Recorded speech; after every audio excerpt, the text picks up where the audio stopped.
here's Brody Brazil. I'm glad you clicked on this video. What we're about to do is give you a grand tour of Studio A at NBC Sports headquarters in San Francisco. Now, technically, there's two networks all under one roof, NBC Sports California, NBC Sports Bay Area, and we also have two physical studios at our locations in downtown San Francisco. This will be Studio A. Maybe some other time I'll give you a look inside our smaller space, which is Studio B, but you've obviously seen it before on television. Now we're here to take you inside of Studio A. And I thought a cool way to do this would be to use my brand new telestrator. You'll notice that the on-air light is on. But trust me, when I walked in here, there was no show. We were only doing A's pre and A's post that day, so this is during the A's game. I walked in with the camera, wanted to give you a little bit of a taste of what it's like inside. There's the sign that says, please turn off all your phones, anything that makes noise before you come in the studio. And also, by the way, over here, this is the rest of our office. I didn't really want to invade anybody's privacy, but gives you an idea. That's our newsroom out there. And then you head into this double room to get into our studios. What do I mean by double room? Because when you open this door, it's not the studio. It's actually this tiny little room. And then you get to a second door. And there's something kind of interesting about this second door. That's the thickness of a normal door. This is the special thickness of a studio door. This thing is heavy. It's a double door to insulate the studio, to soundproof the studio so that no noise from outside gets into the inside. And the whole studio is treated that way, but it's interesting that even all the doors, I don't want to say are double paned. I don't know if that's a word for a window, not a door. But they're double doors as you enter the studio. There's also this, a big, black studio piece as soon as you walk in. I mean, who would have expected to open the door and see that instead of the actual studio? But the reason that's there is so that when the camera is pointing at this corner from the other side, you don't see a door, a typical dirty office door. You see a set piece that sits in front of this door to kind of hide the door. So anyway, we'll make our way here around the corner, but just to show you that obviously there's some trickery when you walk in the studio. And then you see the rest of this studio, which by the way is long and rectangular in shape. I don't know the dimensions, but maybe from this back wall all the way to the front over here, it might be 70 feet. I've never actually really measured it out, but it's a pretty significant studio space. When you talk about maybe one area here, the desk area, there's a third area over there. There's also what we call this the super monitor, which might be, 30, 35 feet wide by maybe 5 or 6 feet high. It's kind of elevated. Again, I don't have all the measurements, but it's pretty impressive when you walk in and see a screen, all one big screen of that size. Okay, we're going to take a look at some cameras here first, and it's also important that you take a peek that we have these monitors rolling around on carts. Those are great from a studio perspective because when you're hosting a show and you want to see what we're showing, the highlights, the video, those can be moved around and placed anywhere you want. They're not necessarily in fixed locations. But then we actually get to the camera, which, by the way, this one has a teleprompter hood on it. It's got a bunch of different parts that I'm not sure everybody would even notice here. There's not a camera person anymore. These are all robotic. We do have somebody in the studio to move the cameras around, like physically move their locations. I'll show you that in just a second. But this is a pan tilt head. This allows the camera to tilt up, tilt down.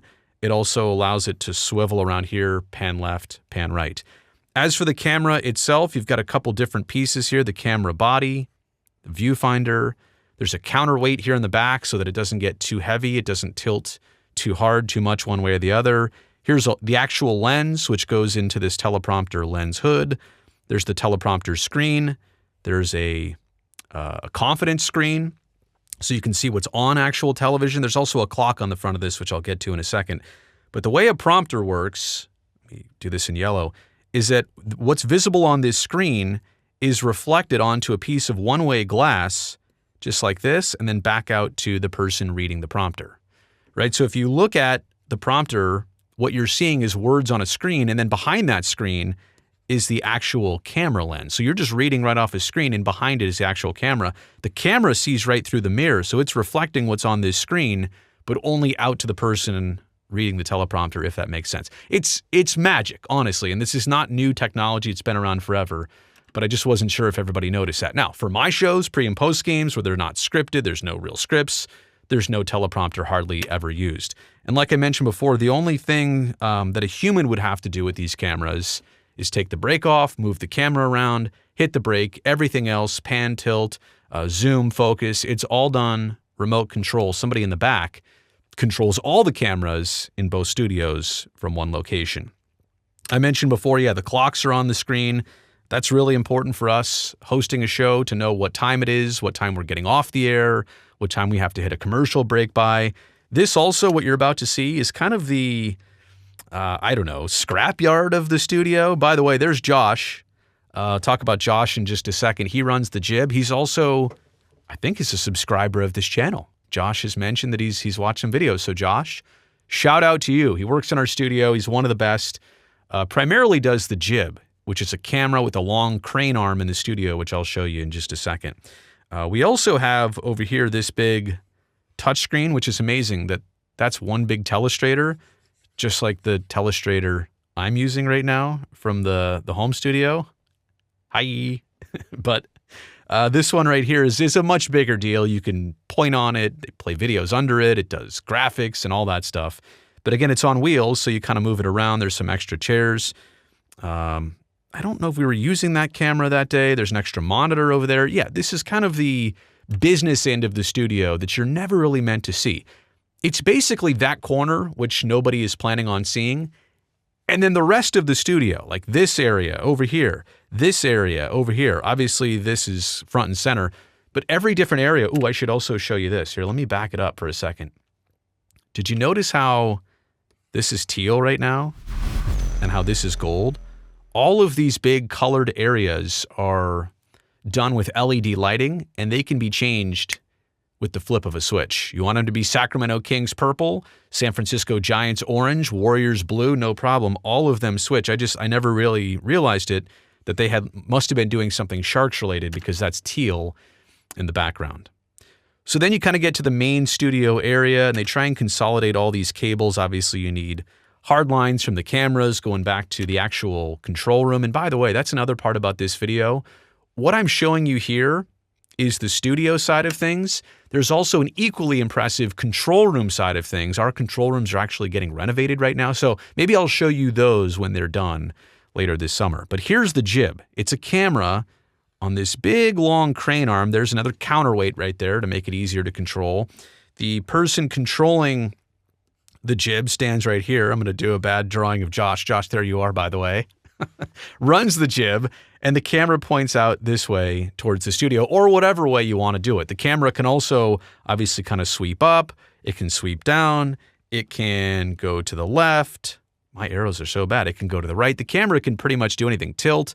So it's also on this gimbal type arm up here. So not only can you crane the camera around when it's up there, then you can tilt up, down, left, right, do pretty much any move.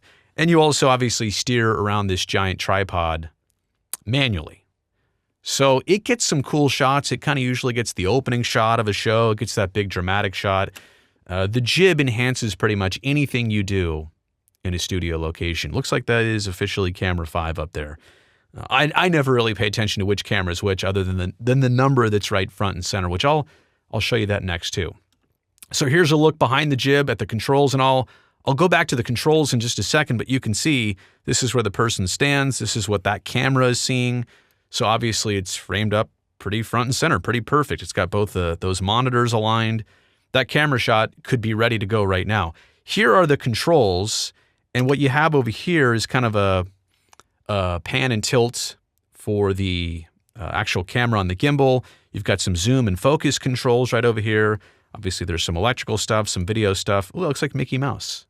I just drew Mickey Mouse on the screen.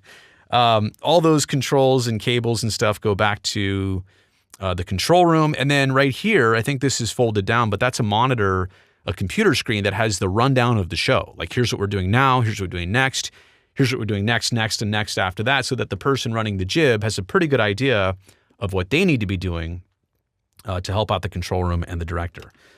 Okay, so moving on here, I think we're going to go over to the desk next. Is that right? Maybe get a wider scale look at that. So this is kind of what a camera might see for the beginning of one of our shows, right? The host usually sits in this chair. The analyst sits in that chair. You know what? I'll do red so it stands out maybe a little bit better. And that's pretty much it. That's what you would come to expect from that shot. And we'll move in closer here to see the actual desk. By the way, there's wheels behind it, so it can move around. That doesn't have to be there. Sometimes we can just use that big super monitor in the back. Everything is customizable and flexible in this studio.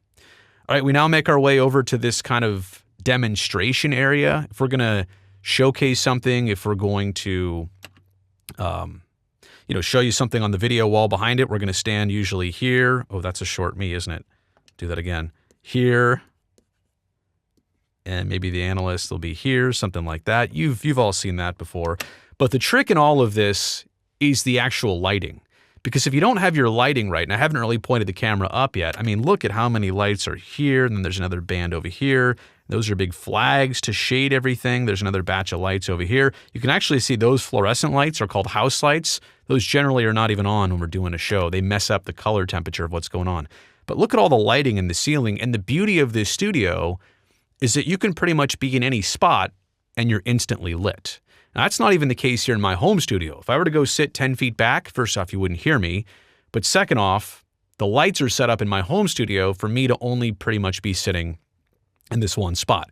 In this studio, you can be in any location. More on that in just a second. Okay, there's a real up close and personal look. You could tell there is some pixelation. These are big square panels, basically. Square panels. That's terrible. But those are all panels that make up one big giant screen. And I got to say, when you actually stand up close to it like that, you can feel some heat radiating off it. There's a lot going on to power those screens. Oh, by the way, remember I told you about that door that we walked in? There it is, now behind this big wood panel right here. And also, safety first, fire extinguisher back there. All that's covered up. You'll never see that on camera, but it's right around the corner. So backing away there from the super monitor, I think we'll take you here maybe behind the desk. There's not much to it. Some hosts like to make sure that they leave extra pens and pencils there. Those are just Apple crates. We use those in TV to stand on, or different production techniques.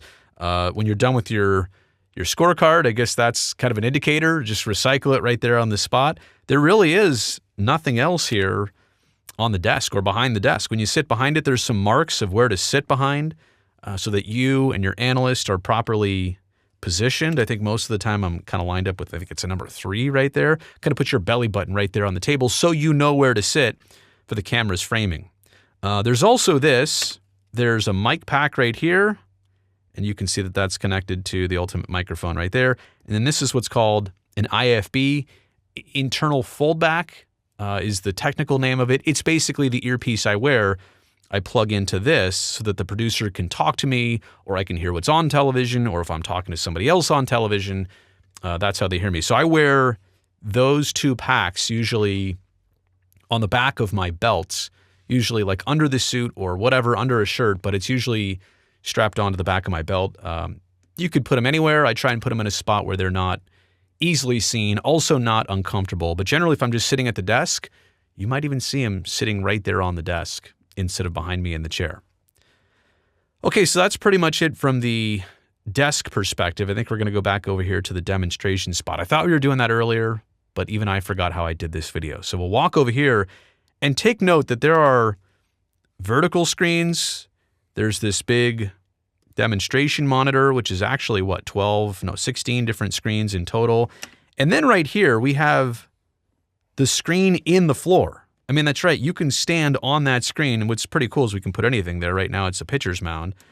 But you can put anything you want in that monitor on the floor. You can stand on it. You can jump on it. You can do anything necessary to demonstrate. It, too, is made of panels. You can almost see the squares. And recently, one of them went bad. They took it out, plugged in a new one, set it back in, all done. It's got a hard plastic coating on the top, so you don't really feel guilty about walking on the screen. But I do remember for the first time thinking I was on eggshells or I was on thin ice. I was trying to be very delicate when it turns out you don't actually have to be. This is an interesting one too, especially for our non-San Francisco-based shows. We've always had the Golden Gate Bridge there. That's just what happened when they installed our studio. They said, what does this area look like? Well, here's the San Francisco skyline. Here's the Golden Gate Bridge. I realize those two things have never actually gone together.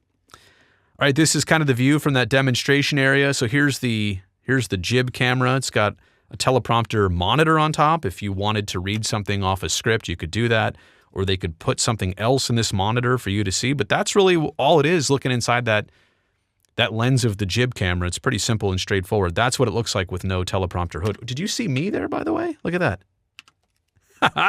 Look at me in the reflection. There you go, taking this video. So that's what we see from the jib camera. Usually there's multiple cameras for every setup. If we're over at the desk, there's probably the jib, there's probably 2 other cameras at least focusing on the desk. When we move here to this area, it's the jib and maybe, like camera 3. Oh, how do I know it's camera 3? That's how I know. And when that camera is on, all of this right here, the 3 and the time, 7:36 p.m., it turns red. That's how you know that, oh, that camera is on the screen right now, which, by the way, it looks like we're in the bottom of the something inning, 4th. I don't know what it is. But yeah, whether the game's on, we're showing that in the studio, or whether we're on, obviously our show is on all of these monitors coming back in return. So that's a pretty simple and straightforward look of what we see looking out. All these monitors here can be changed, whether they're vertical, whether they're horizontal. Obviously, this is for A's post-game live.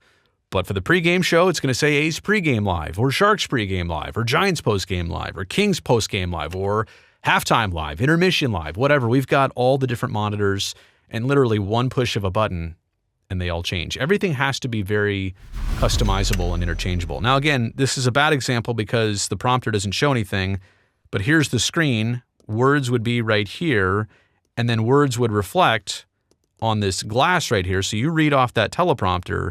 Meanwhile, the camera inside and the lens inside, it just sees you, and that's how you read right off the screen. I didn't mean to make this a behind-the-scenes teleprompter video, but I just wanted to show you what it's like to look in that lens. I mean, that's what I'm looking at right now. When I'm talking to you on television, that's pretty much what I'm seeing. As weird as that might feel, I'm looking into a bunch of dark nothing out there. It's a very dark space. All right, speaking of dark spaces, do you want to go behind that big monitor wall? Like, remember what we're seeing? Maybe I push the camera over here to the right for just a second. Yeah, so this is the big screen, right? There it is. But what exactly is around the corner from this screen? We're about to find out. Here's more of the dirty details. Looks like there's an electrical cabinet, a couple electrical cabinets. We got 208 volts going in back there. We're not 110 in it, we're 208 in it. We've got video converters, we've got audio, wireless equipment over here. I didn't want to zoom in too close to give any proprietary secrets away. I don't think there's anything back here, but there's just racks and racks full of equipment. And by the way, this is nothing. In the larger scale of things, there's a whole equipment room separate in the studio, which has so much stuff. But it just goes to show you that here behind the scenes, there's a lot to make this happen. Look at all the cables, and I couldn't even really show you all this because it's so dark back there, but it kind of gives that perspective of what you don't see.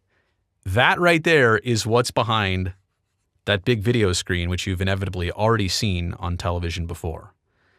So kind of 3 different areas of the studio. There's the demonstration area, there's the desk area, and then there's this kind of third area right here where the camera is right now. And by the way, there's another look at the camera, the prompter hood. That was camera 4. You can see some of the lighting here, and you can see how, again, most of this studio is meant for television. It's really only that area over there where Josh still is. Is he over there? There he is. Hey, buddy. Josh, you got a check mark for me. You're all good, man. So that's a look at the studio. I think this is where it ends right here on the NBC logo. Even all of this, see how that's green? If you want it to be teal, I know that the video makes this look actually teal right now, but if you want it to be purple or 49ers red or whatever color you want it to be, you dial it in. This set is pretty customizable in what you can do. They had to make it that way. It's one location that covers 4, 5, 6 teams all at a time. So they had to make it so that you could do pretty much anything you want with this studio in this space. So you made it. Wow. Did we just go 20 minutes on a studio tour of Studio A in San Francisco? I think we did. So for that, I will end this video by traditionally crossing myself out. Thank you so much for doing the studio tour with me. You've probably already stopped watching the video, but I really appreciate it up to this point. thumbs up down below. That'll greatly help me and this video and this channel. And if you've never seen me or this channel before, that's awesome. I'm actually glad you found me. But make sure you come back again next time. The best way to do that is to go down there and hit that subscribe button right now so that you and I can do something similar next time around. I'll see you then.